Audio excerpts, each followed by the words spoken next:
Well, good evening, everyone. Thank you for tuning in this Wednesday evening to our Explore Lakes with New Hampshire Lakes webinar series. And I see a lot of friendly faces in the audience today, so thanks for coming back. And a couple new faces too. Thanks for joining us. This is part of a multi-series event that we're hosting throughout the year, and we keep adding sessions to our lineup, so please feel free to sign up for future webinars. But let's just get right into it here. Just a little bit of housekeeping. This session is being recorded. Be careful, Bob, here. You're on record now. Participants, you will be muted for the duration of the webinar. There's quite a few folks scheduled to tune in today. And if you leave your cameras on, you're more than welcome to leave your cameras on. Just remember that others can see you. If you are having some sort of connection issue, the experts tell me if you turn off your camera, you might get a better connection. And I'm sure we are all Zoom experts by now, but in case you need a little extra help, down in the corner there is how you turn your camera and your microphone, well, your camera on and off. So please do submit your questions throughout the presentation into the chat box usually it's down in the corner of the little cloud with the dots. We will, myself and my team member Soren will try to answer your questions as we go along, but of course we're going to save the hard questions for our experts. And if you do have a question or want to make a comment, feel free to do it in the chat box and address your comments to everyone. Bob and Dave will be busy talking and they won't be monitoring the chat box actively during the presentation. So tomorrow you will receive an evaluation form via email. Please let us know how we did and also what you'd like to learn about in future sessions. You'll also receive an email from me with links to the recording, and you can share those links with others who couldn't tune in tonight, or you can watch the big event tonight again. For those of you who New Hampshire Lakes is new to you, we are the only publicly supported nonprofit in New Hampshire with a mission to work to keep all of our lakes clean and healthy. And we thank those of you who are our supporters. And if you don't know about us, I do encourage you to go to our website and find out more and find out how you can support this great work. And, okay. Oh, well then, I just unshared my screen. Okay, hold on, technical, see, Bob, you jinxed me. I think it was Dave. Yep, that was Dave. My fault. Okay, so our mission, simply put, is to keep lakes clean and healthy now and in the future. And we work with partners and we promote clean water policies and responsible use. We're trying to inspire folks like you to take care of our lakes. Our programs, we advocate at the state level. We do conservation programs. If you know us at all, you may know us through our Lake Host Courtesy Boat Inspection Program. Over the past 19 years, we've inspected 1.3 million boats, trying to help our lakes stay clear of hitchhiking invasive species.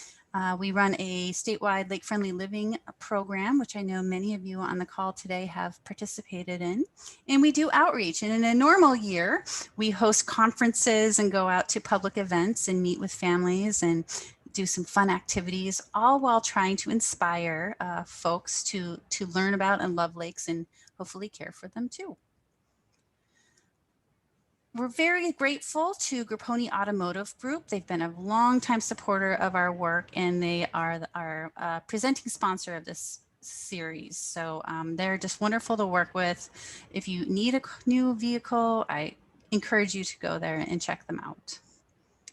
So your hosts this evening, again, I'm Andrea Llrm. I'm the Vice President of New Hampshire Lakes, and on the call tonight, also my teammate, Soren Denlinger. He is going to be helping me moderate the chat box. And our expert presenters this evening, I'm very excited to have Bob Hartzel here. Bob and I go way back, teammates and colleagues, and I'm pleased to meet Dave Broman. So They are from Comprehensive Environmental, and they are truly the experts and have a pretty neat topic to talk about. So I'm going to stop sharing. And Bob, you should be able to take over now.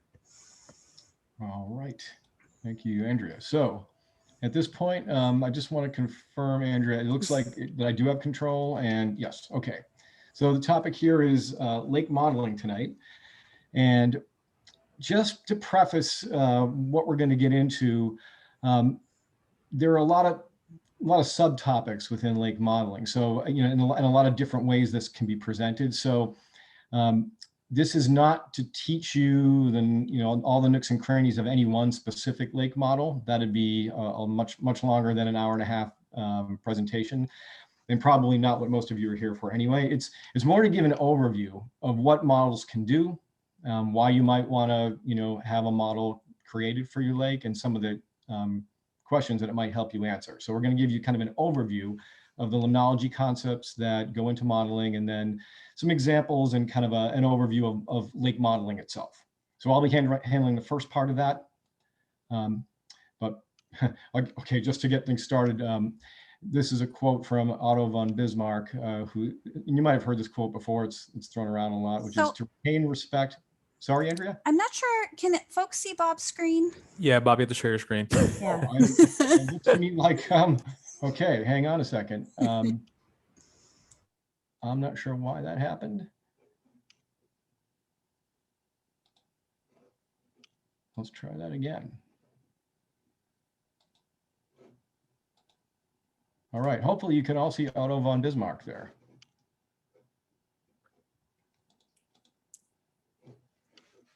We have success, Andrea, that we're okay. So here's a quote from Otto von Bismarck that you may have heard, which is, to retain respect for sausages and laws, one must not watch them in the making. So I'm going to add water quality models to that list. And welcome to a tour of the sausage factory. So the agenda for tonight, as I mentioned, we're going to start in part one, the first half, talking about limnology concepts for modeling. These may be some concepts that you're already familiar with, but I'm going to try to put them in context of how these concepts are used and are the important bits and pieces that go into the sausage, which is the model. And then Dave will take over and explain lake modeling concepts and show some examples of some specific models. And then we'll wrap up with about 10 minutes of question and answers. So what is lake modeling? Lake models use available information to explain and predict how a lake behaves. So by available information, we'll get into that, but that could be, land use information, maps, water quality data that maybe your lake association has collected over the years through monitoring, all sorts of, information about the size of your watershed and, rainfall data for the region. So all these bits and pieces go together and they help us explain and predict important things about a lake. So these models can help inform lake management decisions and answer a variety of questions. And the types of questions that they answer vary depending on the model you're using. So some of the things that you might be interested would be, how much pollutant load reduction is needed to meet a water quality goal? Where should you best spend your lake management funds to prevent something like an algae bloom? You might have a good understanding of what the lake water quality is now, but what's it going to be in 25 years, 50 years, when the watershed is fully built out and developed? How much would water quality improve if you do something specific, like install a sewer system around the lakeshore perimeter, or do other stormwater management practices? And some of the more specific models will do things like look at a lake and see how it responds to something like climate change. So these are all the reasons that you might want to get into something like lake modeling. So I'm going to now just kind of do a quick overview of these limnology concepts that are important in building a model. So first up is lake physical and morphological features. So in order to talk about that, we have to start with the different types of lakes that we have in New Hampshire. So here are from big to small, we're going to talk about glaciated lakes. These are the lakes that were created in general about 13 to 15,000 years ago, when the last major glacial period receded from the region. So here you see the glacier, it's receding to the north. And as it's doing that, these big chunks of ice are left behind. And then the glacier continues to melt, and then the outwash plain develops. This is basically sand and rocks, and that have been dragged along by the glacier as it evolved over thousands of years. And that buries those big chunks of ice that have been left behind. And then as the chunks of ice melt, they leave these essentially holes in the ground, or called kettle holes in some cases, and the landform around it, in some cases, is filled with water because you've intercepted the water table, and that's a lake. So in this case here, we're looking at Newfound Lake on the left. It's a kind of a classic large glaciated lake. It's quite deep and it's quite abrupt. Bathymetry, drops off in depth quite quickly, as do many, lakes in mountainous New Hampshire. But on the other end of the spectrum, you've got much smaller water bodies. Here is Ponema Bog in Amherst. So this is very shallow and small, but it was created the same way, essentially a depression left in the ground by a retreating glacier. So other types include reservoirs and impoundments. So on the left is Pontic Reservoir in Llrm in northern New Hampshire. And this is essentially a run of a river where a dam was built. So you've got a little bit of a pond created at the dam end, at the very end of the system. This lake is going to behave very differently than a big glaciated lake with, that's very deep, because the flow through is going to be quite fast, and the turnover of the water in that ponded area is going to be also quite fast. And we'll talk some more about that in a bit.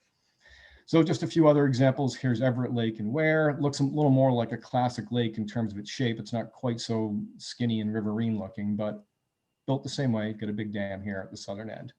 And then on the small end, we've got these dams that are naturally created by things like beavers. So real quickly on other types of lakes. On the left, we've got an Oxbow Lake. This is a lake where the natural meandering of a river over time, now this is Horseshoe Pond in Concord, the natural meandering, rivers do change over time. They curve, and then they get tighter in their curve, and eventually they get to the point where the water jumps the banks and it straightens itself out, and it leaves behind this horseshoe. And you see that really all over the place, all over the world. If you're ever interested, take a look on Google Earth of the Mississippi River Delta. It's just hundreds and hundreds of these you can see. And a couple of esoteric ones I've thrown in just because I think they're interesting to know about. This is in the middle, Lake Manicouagan in Quebec. This was created by a gigantic meteor that hit the Earth thousands of years ago and created an impact that pushed the Earth in the center, and in the middle, the Earth welled back up again, but it left this 3-mile wide circular lake. They call it the Eye of Quebec. And then here we've got Crater Lake in Oregon, which is a volcanic crater that's filled with water. So obviously, tiny little watershed on that one. So other concepts, thermal stratification. So these are the 3 thermal layers that will develop in the summer for deeper lakes. The epilimnion is that upper layer of the lake or pond. It's well oxygenated by wind and wave action, and it's the zone where most photosynthesis occurs with rooted plant growth and also algae. A few meters down, usually in that 3 to 6 meter range, we have what's called the metalimnion. So this is the middle layer of the pond. It's also the zone of greatest change. So there's a very rapid, abrupt change in water temperature, water density, and chemistry. So that's that part of the lake where all of a sudden things get cold really quick, and because of that, the density of the water changes. And that rapid change in density actually creates a mixing barrier between the warmer, well-oxygenated water on the top and the colder, less well-oxygenated water on the bottom, which is the hypolimnion. So this layer of the pond, it's the bottom layer, it's colder. It's aphotic, which means light won't penetrate all the way down there. That's why we don't have rooted plants growing up from this zone, because light can't reach it. And it also doesn't have any internal source of oxygen from photosynthesis. So oxygen continues during the summer to get consumed, and that oxygen will get lower and lower, often in many cases getting near zero at the bottom. And we'll talk about why that's important. So lake watershed nutrient dynamics. This is how nutrients that fuel plant and algae growth get into the lake, what happens when they're in there, and how they eventually can exit the lake. So we've got nutrients like phosphorus, which is really, when we talk about the nutrients that drive plant and algae growth, phosphorus is the primary nutrient in most cases in freshwater bodies. So we've got phosphorus coming straight out of the sky. We call that dry fall, just continuing to deposit all the time. It will also come by way of rainfall. So then we've got nutrients that are running off the land from various land uses and coming in through tributary flow, running directly off the shoreline by way of direct stormwater runoff that maybe doesn't make its way into a tributary. And we've got other nearshore sources of nutrients like septic systems. And then we've got other ways that water can come in other than surface water, which is by groundwater. So septic system inputs are a groundwater input from the very nearshore area, but there's also a continual source of groundwater flow both in and out of most lakes.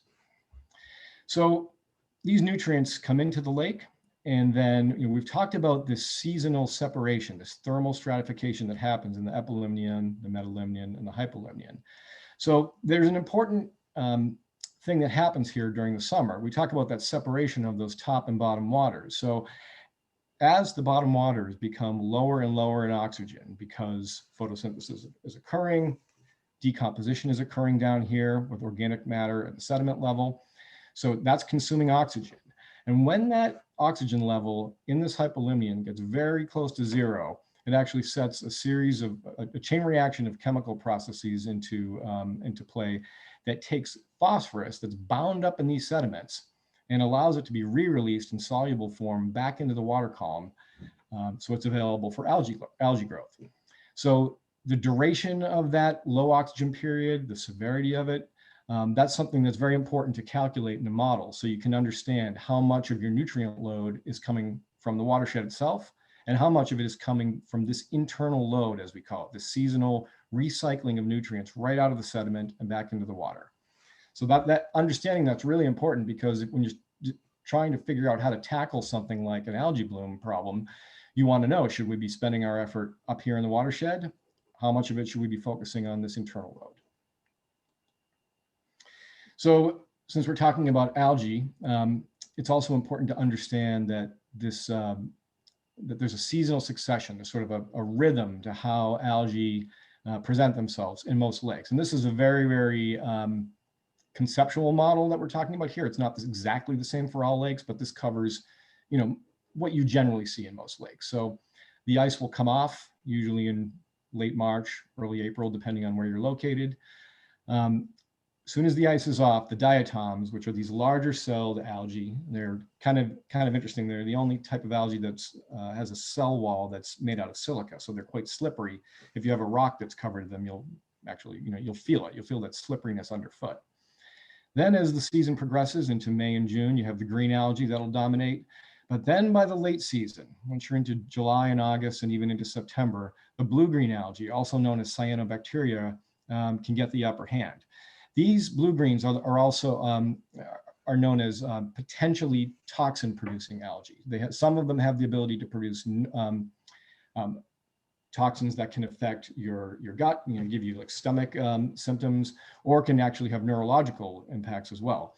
So it's not all of them, and it's not super frequent, but when it does, it can be a health concern for humans or pets that might drink the water.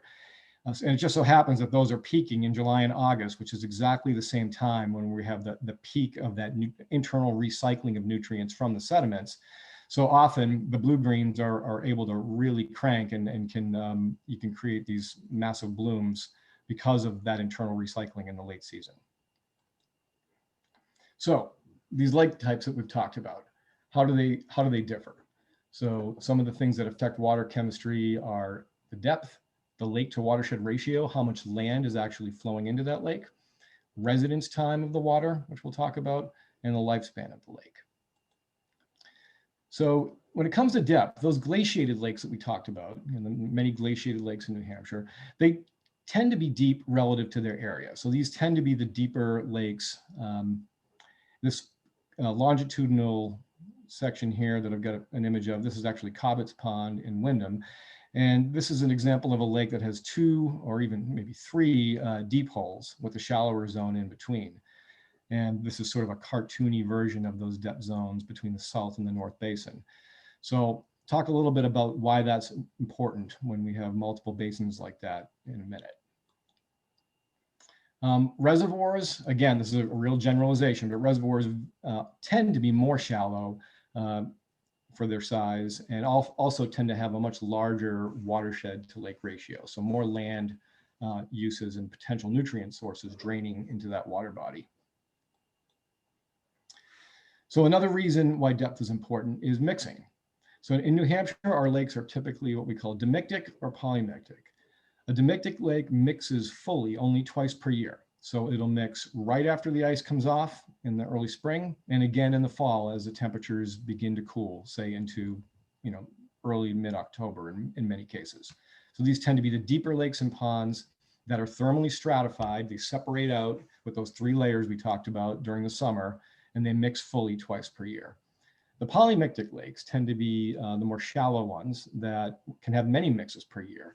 And sometimes it's unpredictable. They can be mixed by a big storm, a hurricane comes through, and those high winds can create a mixing event. In some cases, a high horsepower motorboat can create a mixing event in a portion of a lake.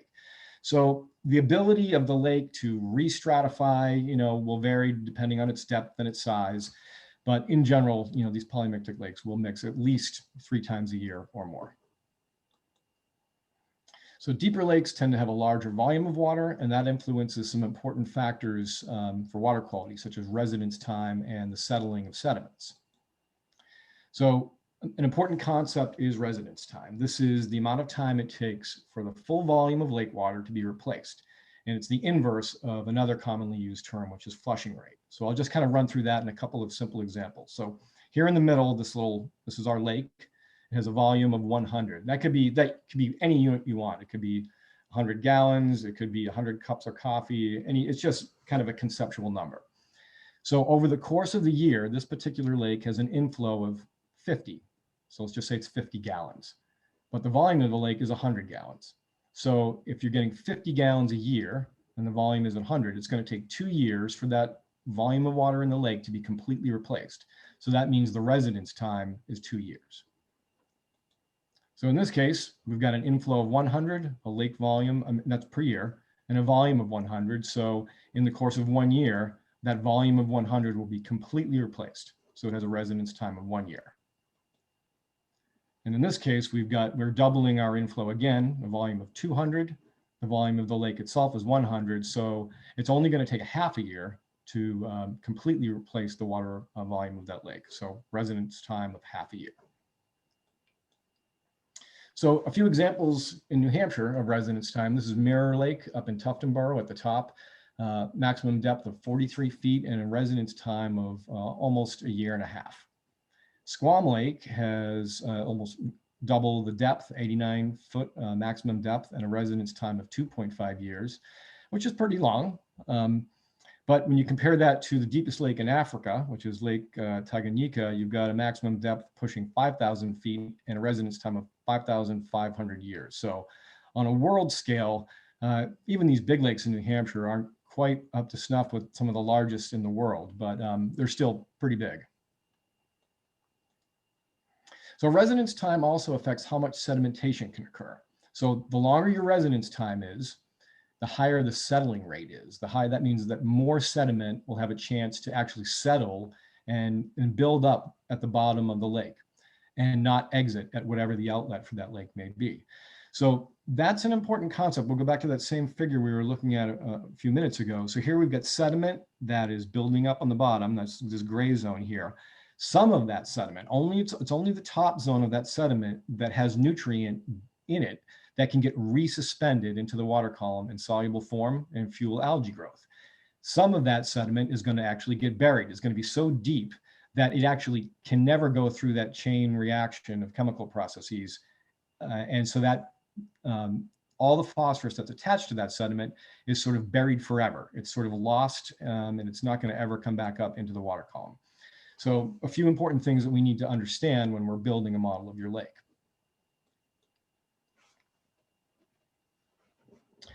So real quickly on this, I mentioned before that example of Cobbett's Pond that had the 2 true deep holes. So one of the things that we need to figure out when we're deciding, when we're building a model of the lake, we have to decide, are we going to have our model sort of predict the lake as a whole, as one unit? You know, imagine just one bowl of water and make predictions for water quality and so on based on it being one sort of uniform bowl. Or is it more accurate to break that up into several different components? So here's a real world example of a lake that we just went through this process for in Connecticut. It's the largest natural lake in Connecticut, Bantam Lake. Here you've got the primary tributary coming down from the north, Bantam River, maybe 75, 80% or a little more of the total flow. A smaller tributary coming in from the south, Whittlesey Brook. And you've got, you know, a little bit of narrowing here between this North Bay where most of the flow is coming in, and, you know, fairly broad area to the south, and this big, broad, open area to the middle.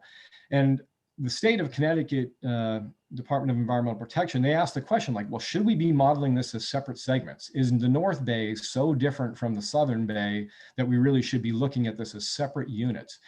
And after running through the model and looking at it a couple of different ways, the answer was no. It actually is more accurate to create a model that looks at this all as one unit. So on the opposite end of the spectrum is, this is Lake Contiguous in Massachusetts. Here you can see a lake that has three very distinct basins. So the North Basin is quite deep and abruptly sloped in the middle, gets down to 65 feet. But it's separated from the Middle Basin by the Massachusetts Turnpike. So very, very narrow constriction here, actually two of them. Then you get to the Middle Basin, gets down to 50 feet in its deep hole. And again, it's constricted as it crosses Route 9 to this Southern Basin here, which gets down to 65 feet. So long story short, this lake really behaves like three separate lakes. In order to really understand and predict water quality, you need to look at it as a North Lake, a Middle Lake, and a separate Southern Lake. So these are the kind of questions that we need to ask ourselves. You know, what is the best way to set up the model to predict accurately what's happening? So quickly talking about lake trophic classes now. So the concept of eutrophication, you've probably heard this before. It's the natural process by which nutrients and organic matter and sediments gradually accumulate and get into the lake. It's the natural aging process of the lake. So after the glaciers retreat and you've got this sort of scoured lake with a mineral, sort of rocky, sandy bottom, that's the early age stage of the lake. It's called oligotrophic. And then over time, as sediment and organic material begins to fill in the bottom of the lake and plants start to grow and algae start to grow, fish populations become present and so on, that's the middle age stage of the lake life. It's mesotrophic. And then as the lake continues to get more biologically productive and more full of organic sediments, it becomes a eutrophic lake. So in general, this process should take thousands or even tens of thousands of years. And the concern is when human activity, you know, we build houses, we build farms, we build roads, we have septic systems, all these things, you know, accelerating the source of nutrients that are getting into our lake, and also accelerating the process of sedimentation. So that can take thousands of years process and turn it into tens of years. And that's the type of thing that we look at and we see what we can do to reverse that process, or at least slow it down. So the three primary factors that regulate trophic state are the rate of nutrient supply, how much are we feeding our lake, climate, you know, the length of the growing season, you know, how much time in the course of a year does algae and plant growth have to accumulate organic matter in the lake. And then some of those other morphological features that we've already talked about: depth, volume, surface area, you know, basically the shape and the depth of the lake. So as a real quick concept, one of the standard ways of looking at this aging process and pegging a lake, you know, is it oligotrophic, is it eutrophic, is to use what was called the Carlson trophic index. So this takes three very common parameters: transparency, which is basically by way of Secchi disk, looking at how deep light penetrates into the lake before you can't see that disk anymore; chlorophyll A, which is a pigment that is produced through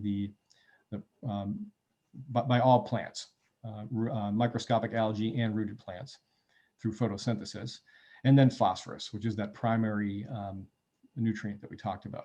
So it takes those three parameters and it puts them on a logarithmic scale and then essentially converts it to a number between 0 and 100. So here you can see oligotrophic being in this 20 to 40 range and so on up the scale.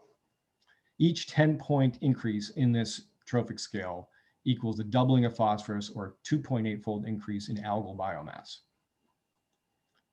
So in New Hampshire, you may be aware, on your lake, what your total phosphorus levels are, or what your Secchi disc readings tend to be. So these are the ranges in New Hampshire for oligotrophic, mesotrophic, and eutrophic lakes. There are differences in these parameters, though.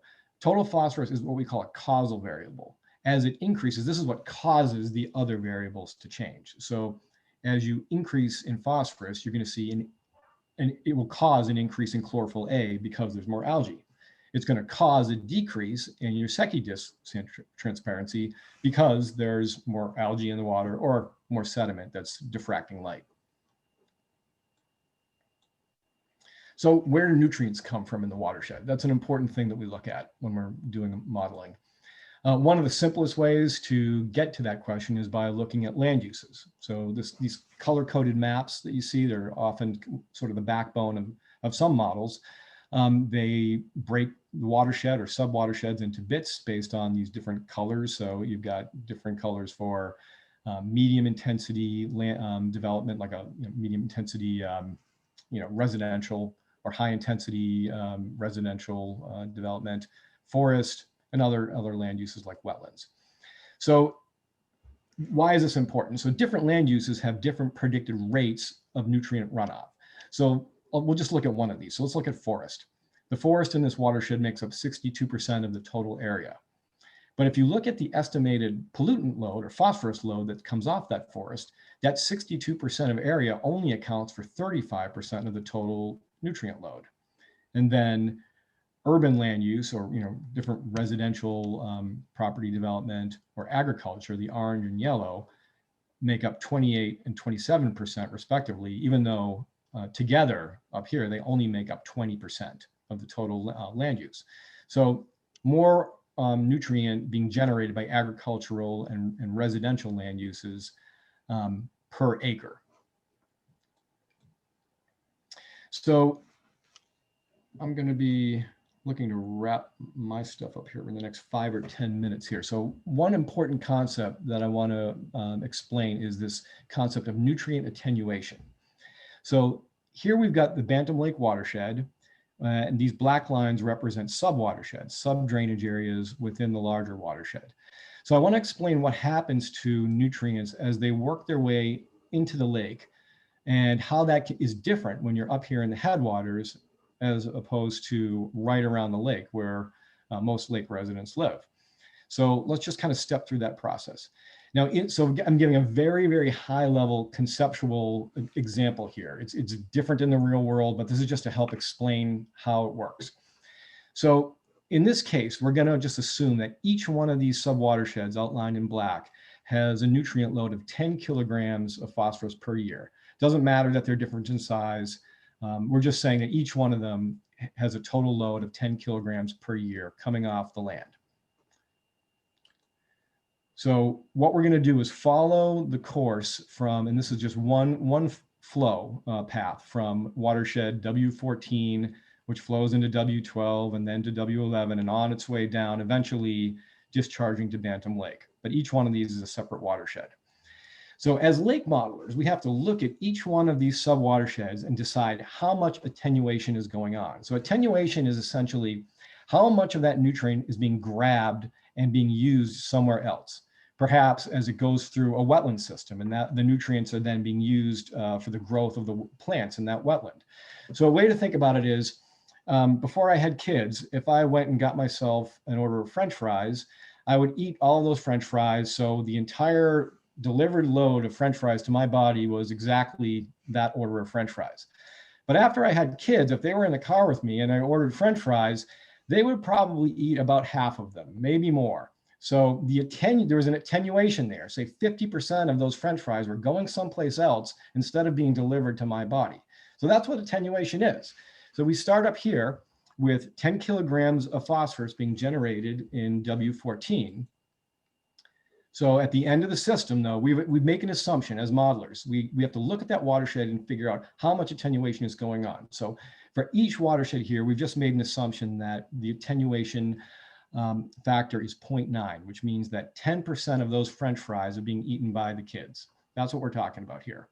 So we start with 10 kilograms. At the end of the system, but when that water discharges into W12, only 9 kilograms are being delivered. So 10% of those French fries got left behind up here. Same thing in the next one. So we've added a new 10 kilograms to the 9 kilograms that got delivered. That whole amount of 10 plus 9 then gets attenuated.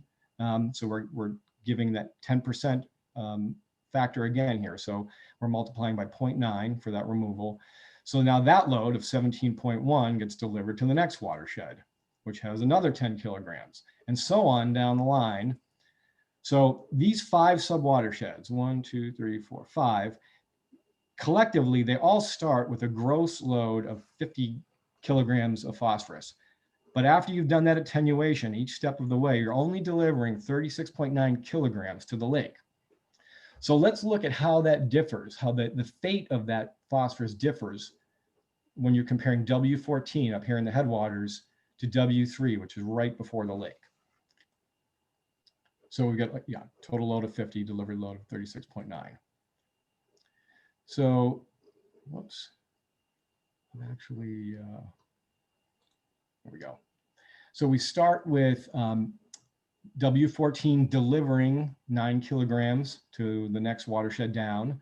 By the time it gets attenuated again through this sub-watershed, it's been broken down to 8.1 kilograms, and then 7.3, and then 10% less than that is 6.6, and then 5.9. So that original load of 10 kilograms from W14 has been dropped down to 5.9 kilograms being delivered to Bantam Lake. But the 10 kilograms that originated in W3 down here in the south, 9 of those kilograms get delivered to Bantam Lake. So that's what attenuation is. It's that process of how much of the pollutant load is going someplace else along its path to the receiving water. So I'm actually going to skip over this in the interest of time and talk a little bit about water quality goals before shifting things over to Dave. So setting water quality targets is something that happens usually independently on a parallel track with the modeling process. You set up your model to understand where your lake is, where it might be heading, and that information helps you decide, okay, we're heading to this place, we don't like it, what should we do to help change course? What target should we set for our lake? How much work do we need to do in our watershed? How much money do we need to spend to make sure that the lake in 25 years is where we want it to be? So when we're talking about water quality targets, I think about it in terms of the Goldilocks dilemma.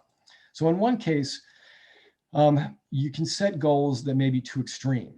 You want to set a goal that's not realistically attainable. So that would be, well, asking the question, well, what's the best possible water quality we can attain in our lake? Well, the best possible water quality you can attain would be if you tore down all the houses and got rid of all development and let the watershed go back to completely forested.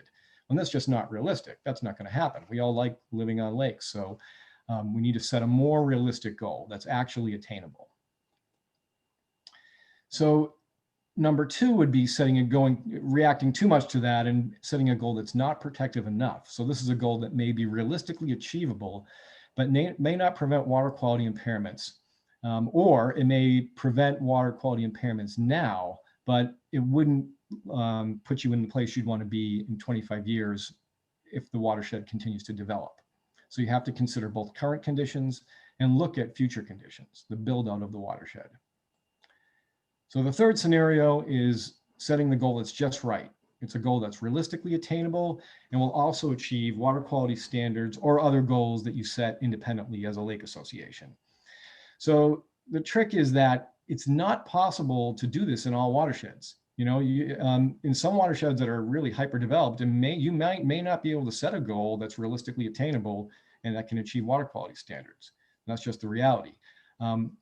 Fortunately, that's less often the case in New Hampshire. In a more developed area, say you get closer to Metro Boston, you might be in that situation where it's not possible to attain a water quality goal without spending, $1 billion. Sometimes setting a goal, though, requires what we call adaptive management. Maybe you need to revise, see how things go, set a goal, and then collect more data, see how the lake is responding to the measures that you're taking, and decide if you're on track, and see how, and then, maybe, set a goal that's either more reasonable or maybe one that's more aggressive, depending on how things are tracking. So a few examples here about that goal setting process. So this is Mirror Lake up in Tufton Borough, a little bit in Wolfboro, New Hampshire. So the Lake Association's goal was to prevent cyanobacteria blooms. They had a few occurrences of cyanobacteria blooms, and they did not like that at all. This wasn't something that anyone had seen in the past. So they decided, we want to stop this in its tracks. We don't ever want to see this happen again. So they looked at the New Hampshire water quality standard. It was a mesotrophic lake. So the state of New Hampshire says mesotrophic lakes should have phosphorus between 8 and 12 micrograms per liter. At the time, the median phosphorus level for the lake was right in the middle. It was at 10, which is actually pretty good, but they were still getting these, once in a while cyanobacteria blooms. So they looked at the statistics at the time for New Hampshire and found that the median for all unimpaired lakes in New Hampshire was 9 micrograms per liter. And that 80% of the lakes in New Hampshire have a phosphorus level below 11.5. So like, okay, we're better than that already. We're better than 11.5. We see that the range for mesotrophic lakes goes from 8 to 12. The median for unimpaired lakes is 9. So they decided to set a target at 8.5. So that required a very modest annual load reduction, which they were able to determine by doing a model of 7.4 pounds per year. So not too much. May not sound like much, but it's a very, very forested watershed. So the opportunities for improvement were actually a little tricky to come by. But it checks all 3 boxes. It's conservatively protective, meaning the goal is to have no more cyanobacteria blooms. It's realistically achievable. They weren't trying to bite off more than they can chew. It's only 7.5 pounds of phosphorus per year. And it's consistent with the state trophic standard for mesotrophic lakes. It's at the very, very bottom end, the good end of the mesotrophic standard. So another example of how things can go wrong with goal setting is a lake in Massachusetts in Hadley, which is near the central part of the state, near UMass Amherst. So the state had predicted the lake's phosphorus level to be at 120 micrograms per liter. So that is a hypereutrophic lake. However, this is a modeled number. It wasn't based on any in-lake data, not one bit of data to support that model, which is a shaky place to be. And Dave will talk more about that. They looked at a 40 microgram per liter standard as being what would be needed to maintain a 4-foot secchi disc clarity, which is a bathing beach standard. And there are no bathing beaches on that lake.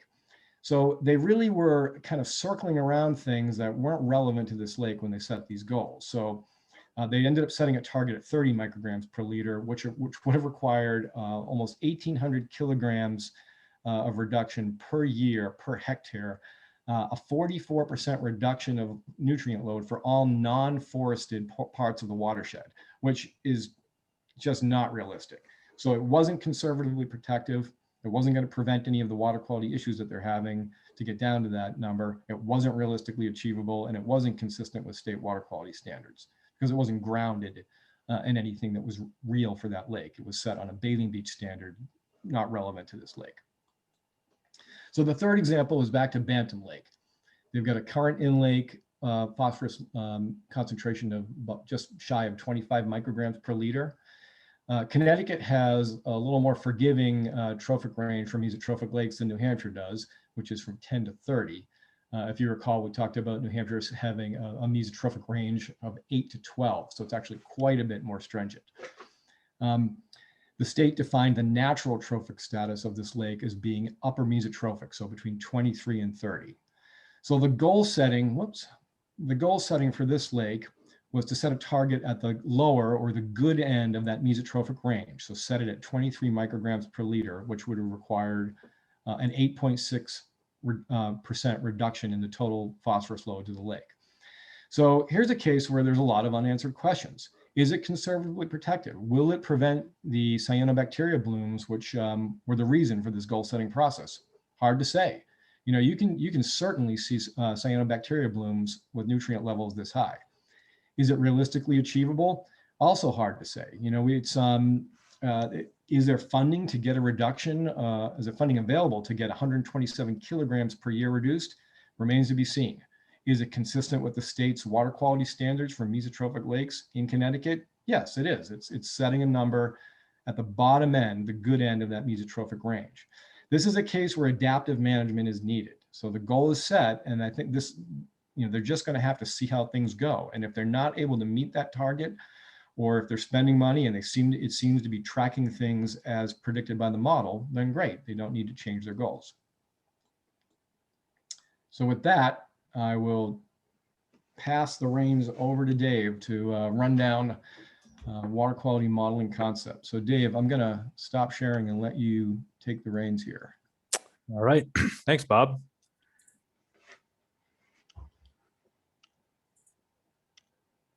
All right. Let me know if that's working. I think you're good. Okay. All right.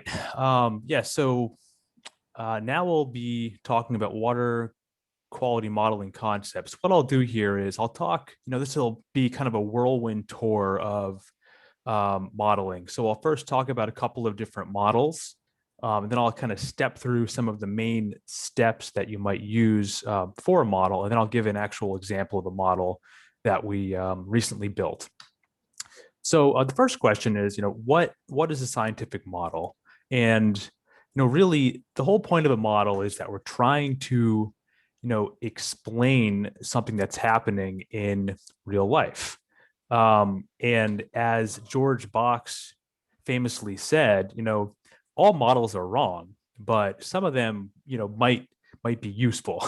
And so that's kind of one thing to always think about, is that when we're modeling, we're never going to get it exactly right. But the whole entire point is, if we can get a representation of the system and we can run different simulations, we can get some really useful knowledge about that to help manage our lakes. So the other piece to mention about modeling is, a lot of times, you'll see this nice modeling report, and it'll look really shiny and nice, and everyone just thinks, yep, this is, modeling is simple. It's just a linear kind of step by step all the way through, and you get your answer, and all is well. But in actuality, modeling can be relatively messy, so it looks more like the schematic on the right hand side of the screen, where sometimes you're working on a modeling project and your assumptions change, or you don't have the right water quality monitoring knowledge. So at the end of the day, we always end up getting there, but it's a bit more of a squiggly line than a straight line. So there's a couple different water quality model types, and I'd also mention that this topic here is focusing on water quality modeling, but there's obviously a lot of other surface water models for modeling floods and really just all sorts of things. So the first class of water quality models are the receiving water model. So that's actually trying to simulate what's happening inside the lake. So that could be something like a simple empirical relationship, like vol and wider, which is trying to estimate in lake nutrient concentration. And then the other kind of model is these watershed loading models, which is, we're trying to simulate, essentially what's happening on land, what's getting exported from the land to that lake. And there's a lot of models for that as well. So one that's really widely used, especially in New Hampshire, is called LLRM, or Lake Load Response Model, but there's all sorts of those. And then of course there are models that can do both. And those, usually take a little bit more know-how to run and more information and data. But some really common ones are HSPF and SWIM, and that's the stormwater management model. So models, can kind of wear a lot of different hats. So they can be empirical, so just something really simple where it's just based on a statistical relationship. So one example of that is the bathtub model, which was built by the Army Corps of Engineers. That could also be Vollenweider. He actually went out there and collected information on a bunch of lakes and came up with relationships. It could also be deterministic and mechanistic. So basically, this could be more of a process or a physically based model. So one really good example of this is the nitrogen cycle, or it could be a combination of both. So models do a lot of stuff. Models can also vary a lot in how complicated they are.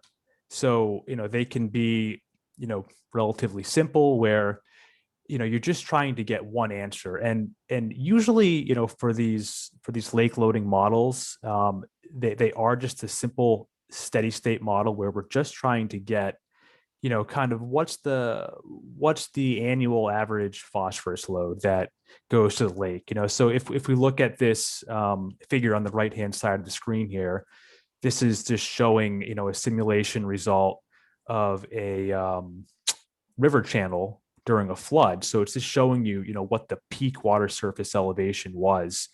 Now the other piece of this, you can have a more complicated model which simulates results over time. So if I kind of show this in real time here, we can show how a dynamic model would actually simulate kind of the rise and the fall of that river channel over time. Models can also vary spatially.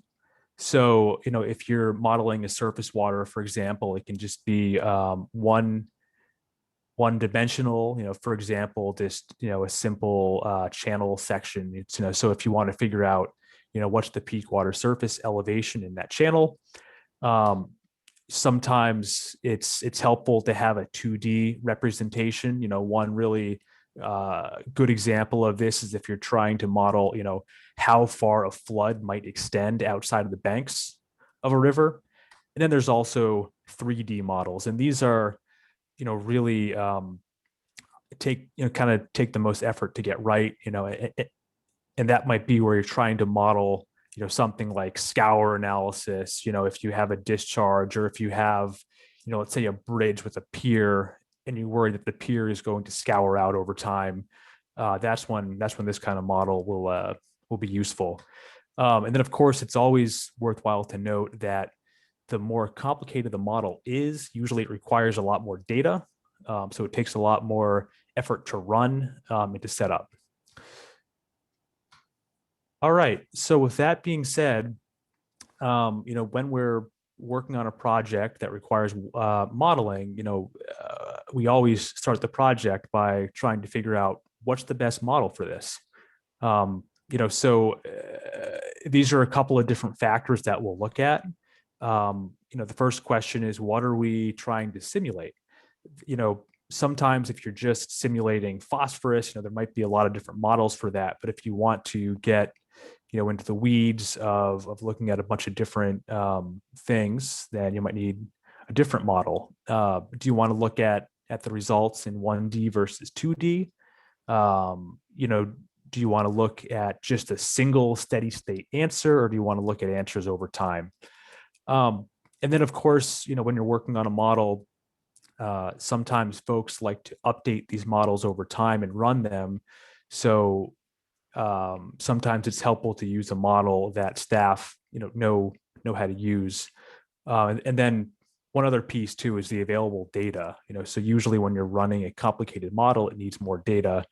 And really to get a model in a good place, it does require, pretty good data just to make sure that, what you're simulating is a good representation of reality. All right, so there's a lot of different nutrient load reduction models, out there. And again, I'm just focusing here on nutrient load reduction, but there's also a lot of other water quality models as well. So I won't really spend a whole bunch of time on these because these models are basically just a bunch of acronyms. But really, the key things here are, as Bob mentioned, sometimes you want to model a lake as multiple segments versus just one segment. So there's models that are good for that. For example, Utromod. Other models that can do multiple parts of a lake as well as one part of a lake is Bathtub, for example. If you're looking for just a single long-term average, there's models like Utromod and Bathtub. But if you really want to look at output over time, then you have to get into the weeds of some of these models like CE Qual 2, and then of course hydrodynamic simulations. Are kind of the most time intensive of all of those. And a good example of a hydrodynamic simulation would be, let's say that that you're on the coast, and you're trying to model storm surge, for example, and you've got wind patterns, you have tides. That's when you really want to use a hydrodynamic model. So these usually don't apply to lakes. Okay, so that's kind of the overview of different water quality models. Now we'll dive into just a couple of the main steps that are used to build a model. So we'll talk a little bit about the data needs, how to analyze the data, how to set up the model skeleton, model inputs, and then a little bit about the model simulations themselves. So a water quality model generally needs a fair amount of data. And what's nice about data nowadays, anyways, is that you can usually find a lot of it. So a lot of these lakes have been really well studied over the years. So some of the most important information, is land use information. So where's the residential area in the watershed? Where's the industrial? Where's the forest? All of that, and that's all readily available. Hydrography, bathymetry, so really wanting to know what the dimensions of the lake are. And then you get into the water quality monitoring. So a couple of the really important pieces, usually anyways, are long-term rainfall data, what's the evaporation rate, and then probably the most important to really get a good lake model is having a fairly long water quality record. So usually when we're working on a model, we'd be looking for water quality monitoring data at the deep spot of the lake, and then also at the incoming primary tributaries. That'll usually yield kind of the best results when you're setting up your model. And then, of course, there's also just some values that you can get from the, from reports, for example. So, so trying to figure out what different land use export rates are, what do septic systems export, and that sort of thing. So there's a lot of reports out there that can help to get that information. All right, so now we're going to get into the weeds a little bit here on how to compile data. So this is kind of usually a overlooked piece of modeling, I think, where, to build a model, you need a lot of information. And usually a lot of these lakes have been really well studied for, years and years and years. So oftentimes there's a lot of information and they're in all sorts of different, states, and you can have spreadsheets with different tabs on them for when the monitoring was done. You can have a more organized setup, and then actually in New Hampshire it's nice with the one-stop website as well as the VLAP. So there's a lot of really good data to be had for a lot of these lakes. And what I see a lot when doing modeling is, even if you start off with a really good source, a lot of times, you'll go back and you'll try to review someone's model, And it's really hard to figure out where the data came from. Did they make any modifications to the data? So I think probably one of the most important things to modeling is just um, is always be able to go back to the source data.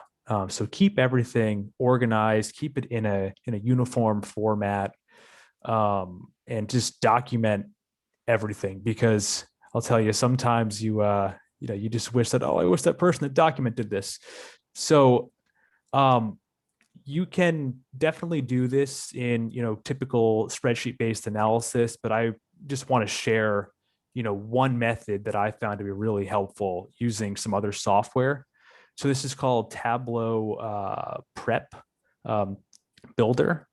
And what you can do to really kind of make this approach pretty simple and clean is you get this software and you get a table of data. So let's say that you have some data from VLAP, and you can actually get multiple tables if you want to. So maybe you have monitoring data for nutrients in one table, and then someone else took some monitoring data for Secchi depth, or maybe this table is from 2008, this one's from 2015.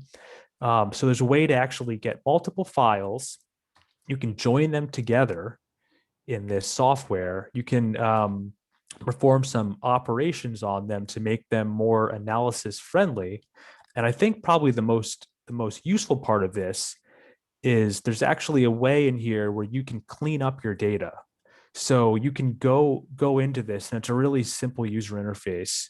And you can QA the data, you can make changes, you can group different things together. So let's say maybe you want to set up depth bins. You want to look at all the samples taken from 0 to 5 feet, 5 to 10 feet, 10 to 15 feet, etc.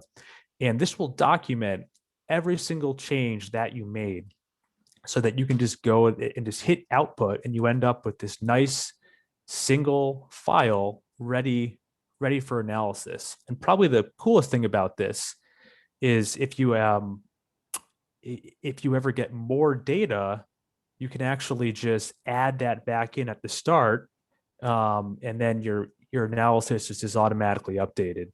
So that's just kind of one way. So you end up having a file, and you can just go to town on it, and you always know what the source data was. Now you can also, once you have that, you can analyze this in Microsoft Excel, or you can use another software package. And I just want to show a really quick demo on Tableau, and kind of how quick and efficient this can be. So I'll just kind of run this little video here and talk everyone through this. So we take our data file and we open it up. So you end up with a table, and this is just showing basically lake water quality monitoring data, I think for a period of 15 or 20 years. And it has information at multiple different locations. So I think like 20 different monitoring locations. We've got sampling information for a bunch of things like dissolved oxygen, nitrogen, Secchi depth. So what I'm doing here is I'm just dragging and dropping this information in here, and I can kind of change around if I want to look at results for nitrogen versus Secchi depth. So now I'm adding in, you can add a filter in here actually. So you can say, I only want to look at data for these months. So a lot of times when you're working on a model, you might not actually want the information for the winter time. It might just be during the spring, summer, and the fall that you're really interested in. So one way to just easily filter that out, so you're only looking at that data for the summer months. So right now I'm going in and I'm selecting what monitoring stations I want to look at, so kind of weeding things out. And then now we're kind of setting this up to look at our analysis based on monitoring station. So oops, oh no, sorry about that. Okay, so we've got our monitoring station here. So now we're going to look at, say the average. So what this is showing here now is we have 3 different monitoring stations in the center part of the lake, the north spot and the south spot. We're looking at total phosphorus, and we could look at the average measurement over those months that we've selected. And then we can change if I wanted to look at Secchi depth, for example, or the temperature of the water. It's all this automatic. And I'd say just the final thing I'd say about this is this analysis, you can upload this to a dashboard on the web and actually share this with the public. So if you ever have, a good water quality monitoring information that you want to allow people to actually zoom around in and kind of, mess around with, this is one way to do it. So, and then we can add some other things like the confidence intervals, looking at the average, but there's all sorts of fun stuff you can do. And then you can always look back at the underlying data that's involved. Okay, so I will get out of this and oops, here we go. Okay, now we'll go back into more of the high level mode. Okay, so once you've analyzed your data, really the key is once you've chosen your model, it's to figure out how to best represent your model. So it's kind of setting up the model skeleton. So this screenshot here is taken from the lake load response model user manual. So it's a pretty usual system here where we've got a bunch of sub watersheds and they all eventually drain down to a lake. And in this case, it's a pretty simple lake. So how you would represent this is with essentially you're routing your sub watersheds then into a reach, into another sub watershed, and finally into the lake. So just a really simplistic way, but that's one way to set up a model. Now, in other cases, if you have a more complicated receiving water, which is larger, for example, you might want to actually model this as multiple segments. And Bob kind of mentioned this at the first half of the presentation here. But in this case, we have a screenshot. This is showing some reservoir out west, I think. So it's a relatively big reservoir. I'm not sure what the water quality, what's actually being shown on this map is, but let's just imagine that this is trying to show, temperature, and you can see it's, it varies quite a bit here. It's kind of, we've got a deeper shade of blue here, then it goes into darker shades here. So this modeler broke up their lake into 2 different segments.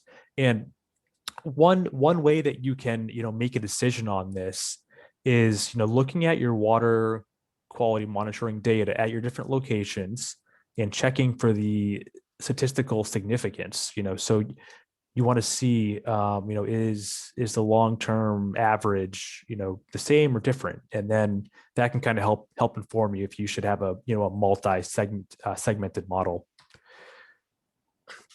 All right, so once we've set up our model geometry or our model skeleton, then we go ahead and start to compile all the inputs.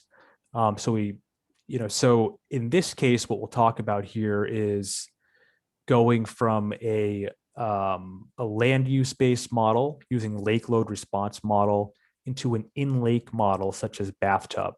So we start with the lake load response model, and the whole goal of this is we want to feed what the amount of nutrient load from each tributary is to a lake. So kind of the key things that we try to put into the model are the land use information, and then from that we can export different nutrients, rainfall information, and then all the different routing and the attenuation. So that ends up with a different load value, which can then be fed into the bathtub model, which is the in-lake model. So in that case, kind of some of the main inputs that we look at are the loading, obviously, looking at the morphometry of the lake. So what's the surface area, what's the depth, and then in some of the deeper lakes, the internal loading rate is really, really important to trying to and kind of get a good idea of the system. And there's all sorts of different ways that you can calculate the internal loading rate that I won't go into now. So once we've got our inputs set up, then it's time to actually have some fun with these models and start to run the models. And one of the most important pieces of modeling is the calibration. So your model is only as good as the data that goes into it. So if you don't have any water quality monitoring data, you can certainly use the model, but kind of as Bob had mentioned, you might end up with a situation like that Lake Warner example where you have a model and you estimate phosphorus loading, but you don't actually have anything to back it up. So essentially what you do is you run your model and it gives you an output, and then you look at your water quality monitoring data and you see how far off you are. And then you can make adjustments from there. So if your model is way higher than than that monitoring data, you can make adjustments. The other thing I want to mention is a lot of projects don't include a validation piece to a model. So when you're calibrating a model, you're taking your water quality monitoring data and you're trying to basically get the model to fit it as best as you can. But it's really important, if you want to actually validate your model, that you use an independent set of water quality monitoring data just to make sure that the model works. So you could calibrate your model to 5 years of data, but then maybe it doesn't work all that well with the next 5 years of data. So just to give a really quick example of how this works in practice, this figure here is showing monthly total phosphorus into a system, and we're looking at a time scale of about 2006 to 2012. So this modeler here calibrated the model for the first 5 years, and then without making any adjustments, essentially fed in data and reran the model for the next 2 years just to make sure that it actually still worked. And there's a bunch of different ways that you can evaluate this, but really what they looked at here is what's called the NSE, or the Nash Succliff efficiency metric. And really all that this is saying is it's just a statistic where the closer to 1 this value is, kind of the better it is. So if you have 1, then your model is perfect. If your model is 0 or negative, it's not so good. So what this result is showing here is that we start off with an NSE of 0.66 for the calibration. We get down to 0.54 for the validation, so it's really not all that bad. If this was down in the 0.25 range, then you might actually want to, kind of rework your model. Okay, so a typical outcome for load reduction analysis. So once we've run our model, we validated the model, we've calibrated the model, then you can run a bunch of different scenarios to try to kind of figure out, how to set your water quality goal. So what we can do here is, we can figure out what our existing load is, for example, what the in-lake concentration is under existing conditions. And then we can run a bunch of different scenarios, for example, looking at what if there was really minimal loading, what if this watershed was entirely forested? We can also look at the upper end of the spectrum. What if it's really high? What if there are multiple subdivisions that go in over the next 15 years that might result in higher loading? And then you can kind of use this information to choose, what a good goal will be. All right, so we've got about 5 minutes left. So I'm just going to go through a case study really quickly. So this is a study that we worked on in Bantam Lake in Connecticut. So this lake is the largest freshwater lake in Connecticut. It has a history of a lot of algal blooms. So we built a model to try to figure out, what a reasonable water quality target could be. So kind of the 3 steps of this project were to come up with a water quality model, to calibrate and validate it, and then to come up with, what is the required load reduction needed to meet some water quality goals. So Bob already went over Bantam Lake, so I'll kind of breeze through this. But essentially, it's a large lake. It's got one big input to the north, smaller input to the south, and then everything outlets right around here. And again, this modeling approach, what we did here is we used lake load response model to calculate the tributary loading into the lake. Then we used bathtub to calculate what the in-lake water quality was, so looking at a bunch of different things like phosphorus and Secchi depth.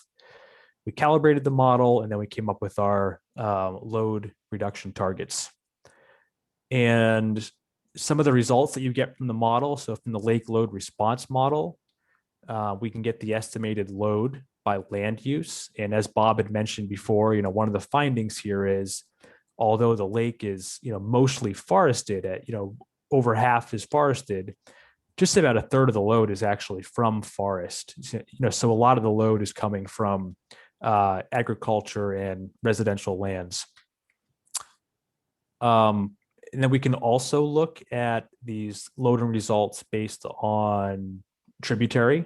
So in this case, the Bantam River really, is kind of the driving force here in red, which really a vast majority of the loading, and then all these other areas are pretty small.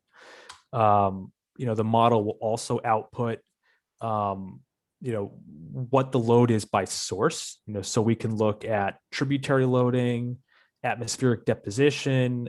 In some cases, you might want to look at waterfowl loading or septic loading.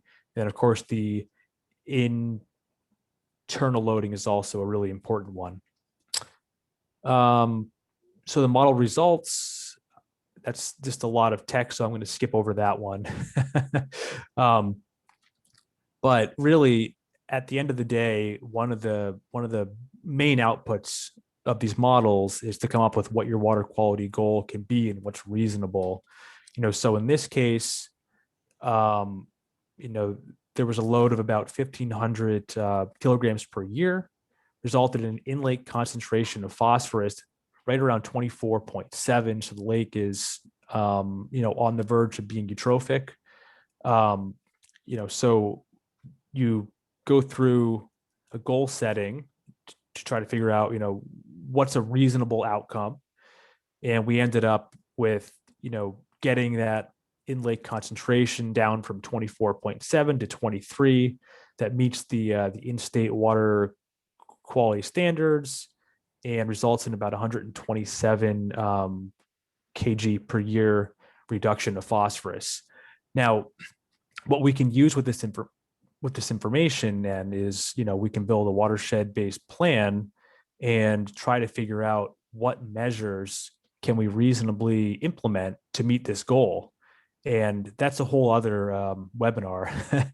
But there's a lot of tools out there. Like one is called EPA's Opti tool, where you can, kind of do a high level analysis of what different combinations of measures might be the most, what might be the most cost, the lowest cost and kind of get you the most load reduction. And I think we have 1 more minute, so we finished just on time, and that's all that I have.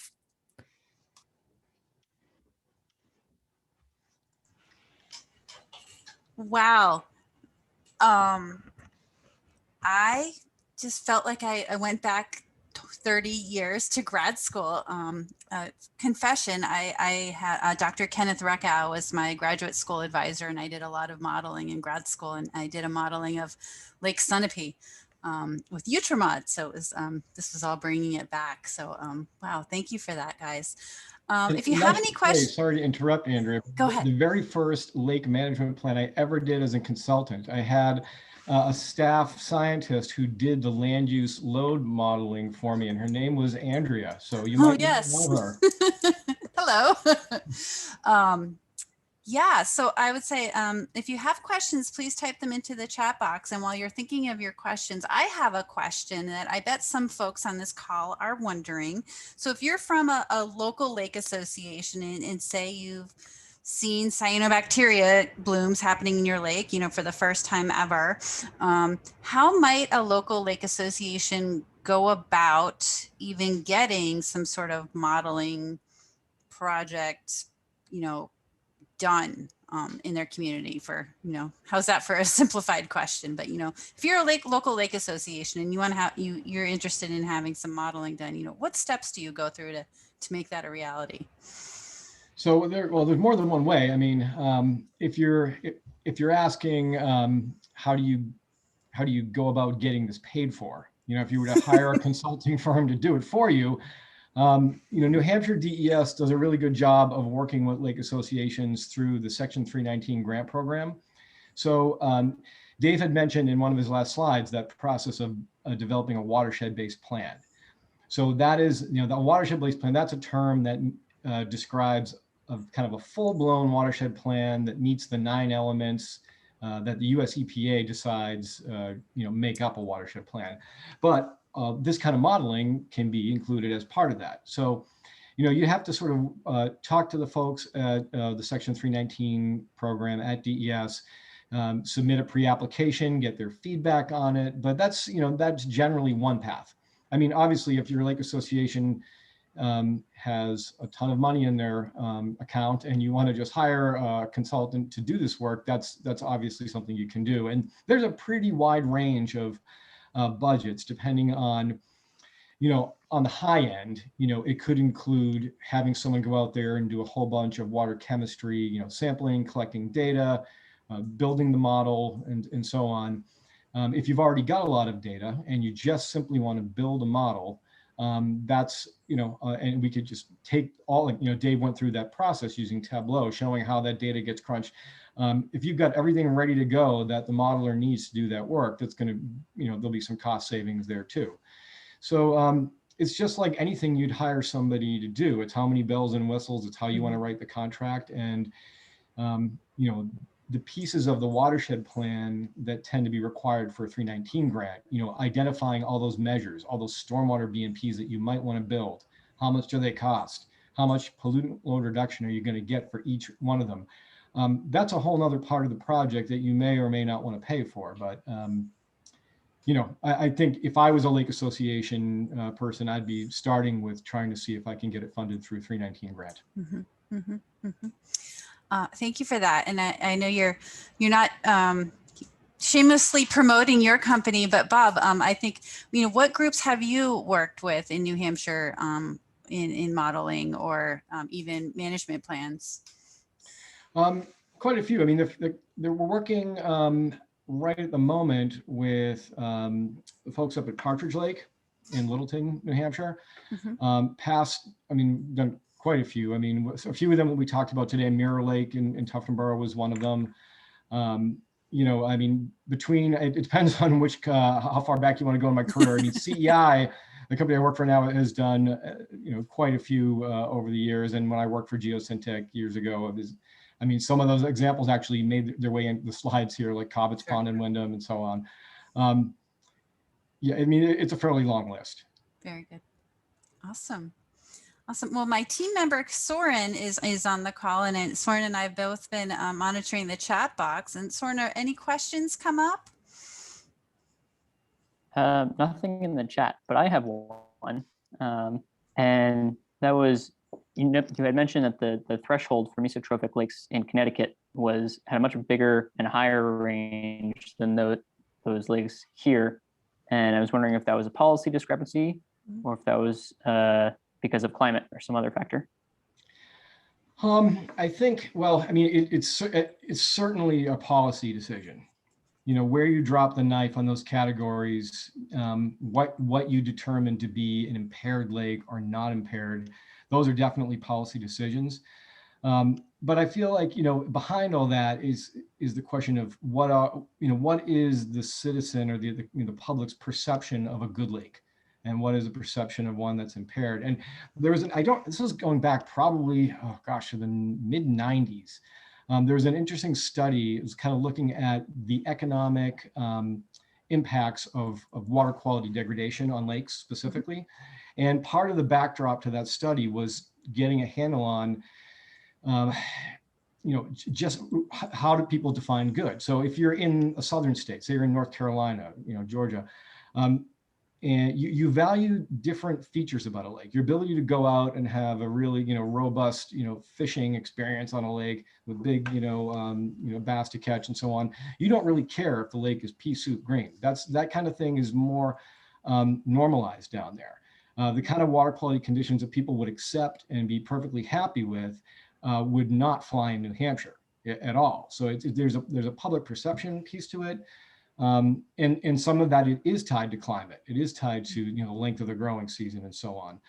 But it's fair to say in a colder climate with generally watersheds that are less developed, like you have in New Hampshire as compared to Connecticut, it makes sense that those boundaries for impaired lake or not impaired lake would be different. Because once you're impaired, there's the wheel goes into motion in terms of the steps you need to take to create a TMDL document, get that submitted to EPA, and then eventually go through all the hoops you have to jump through to get that lake delisted. And I'm sure you guys can understand, anyone who lives on a lake, if you've got a lake that is listed as impaired for one reason or another, that has some implications for public perception and your property values. So that goes back to the original question Soren had about, is it a policy decision? So ultimately, those questions of property values and how people feel about the lake are all kind of underlying the decisions, the policy decisions that set those numbers. And it was a very long-winded answer. But Bob, your answer made me realize, so I grew up in New Hampshire on Lake Sunapee, and most of you are probably pretty familiar with Lake Sunapee, very clear, clean lake. I went to college down in North Carolina, and it's pretty hot down there, right? So all my friends are like, let's go swimming. So we go to this local lake, Jordan Lake. Bob, I know you went to school down there too. All my friends jumped in, and I was not about to jump in. Like, why are you not jumping in? Because if I jump into that lake, I'm not going to see my feet. I'm not going to be able to see my feet. And that is not okay with me. That is not, that is not a good quality for me to go in. So I think we're really lucky to have the lake quality that we have up here. But obviously, we're all here tonight because we don't want to take that for granted. And so it's definitely. Soren, looks like we have a few questions coming in. We do. One of those is kind of tied to your answer that you gave me. And the question is, would you say that New Hampshire's lake standards are higher compared to those from other states? That's a much shorter answer. Yes. And that's a good thing. You have the luxury, you can be like, Andrew said, you can be lake snobs and not want to swim in that lake where you can't see your feet because, your lakes are that good. And I feel like setting those numbers in those very protective, conservatively protective places is great because, it puts a priority on restoring lakes that have kind of gone off that path a little bit, and there's money for that. And it also puts a priority on making sure that those lakes stay in really excellent shape. It protects property values. It's also important for tourism. People go to New Hampshire to visit these places because the water quality is awesome, so yeah, they're high and they should be. Great. Great. The follow-up. Go ahead. Follow-up question is, are they too high to be achieved? Which I don't think so. In New Hampshire, one thing that DES does that is really quite a bit better than most states is that they do a great job breaking down the statistics. So I mentioned before, I think when I was looking at the Mirror Lake example, that part of that goal setting process looked at the median value for unimpaired lakes and so on. They do, I think it's every couple of years, they do a refresher of the statistics statewide for all the lakes, and they look at, basically by groupings, for look at trophic lakes, what's the median, what's the 25th percentile, what's the 80th percentile. So you really have a sense of, where your lake might fit in the within that statistical range. So the answer is no, they're not too high to be achieved because statistically you can see that those numbers are backed up by statistics. It's not just randomly set by the state. They actually do their homework. Great answer. Looks like we have a question from Don at Conway Lake. And he says, Conway Lake has a very low phosphorus content, 5 parts per billion. They measure stream chemistry twice a year, spring and fall, and they see phosphorus concentration 2 to 3 times higher. Is this a concern? Do we need more data through the spring and fall to better understand? So am I understanding the question right, that the stream chemistry is 2 to 3 times higher Yes. than the in-lake number? I think so. I think that's implying, yes. Yeah, that's not unusual, and that gets to some of those physical features that we talked about. The question of settling, deposition, and burial. Mixing within the lake. Not every tributary is going to be exactly the same. I don't know if those 2 or 3 or those tributaries that are referring to are the major tributaries that comprise the bulk of the surface water runoff, but the lake is not only fed by surface water streams, there's also groundwater inputs that are diluting, that concentration. So just to give you a frame of reference here, the EPA has some very kind of high level standards for water chemistry for rivers and streams and lakes. They're working on making them better, but in general, the ones that they had a couple of different editions of this over decades. The first one was colored blue and they called it the Blue Book. And then the next one came out, had a gold cover. They called it the Gold Book. Right now, we're currently on the Gold Book. And that sets for Class B waters, and generally most streams, a 50 microgram per liter number for rivers and streams at the point where they enter a lake, and then a number of 25 micrograms per liter or parts per billion for in-lake. So that number of 25, that's the threshold in most cases for a eutrophic lake. So you wouldn't really want to live by that number in New Hampshire.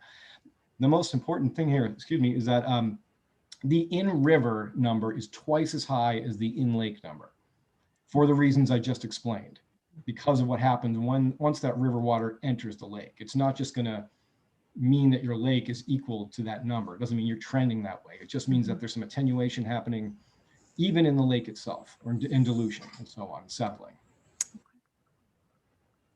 Great. Okay, we had one more question if there's time. And that's, is there any